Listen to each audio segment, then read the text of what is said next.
Dave, take us through those final roster decisions, the choice to go with the number of relief pitchers you did, and what sort of tipped the scales in the end. I think that the toughest one was the Stripling. Obviously, he's pitched very well for us this year, and carrying 8 relievers, so to kind of the need for length is a little bit lessened. And the way Dylan's been throwing the baseball and kind of how he matches up with certain guys on their roster, we felt good about that. But Ross is going to continue to keep his arm in shape, and depending on what happens going forward, he'll still be in play. Anything else? Andy, back row. Dave, you mentioned yesterday, I guess, that the workload for Kenley would be a little bit lighter this postseason. And I'm just curious, like, I know you can't script out how you want things to go, but do you see yourself riding your starters more than maybe you had in the previous 2 Octobers?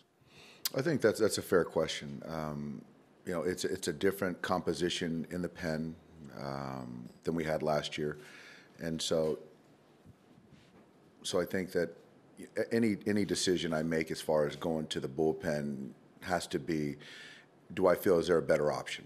And that's kind of weighted on how the guy's throwing the baseball, how I see it coming out, the swings that those guys are taking against that pitcher.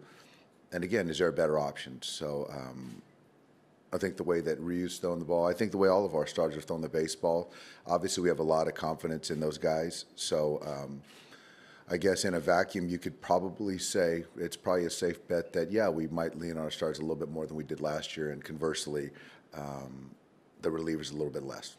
One row up, Bill. Yeah, Dave, we all talk about the pressure a players feels. How much pressure does the manager, how much pressure do you feel going into this, knowing every move is scrutinized, although you're scrutinized all year long? But yeah, nothing new for me, Bill.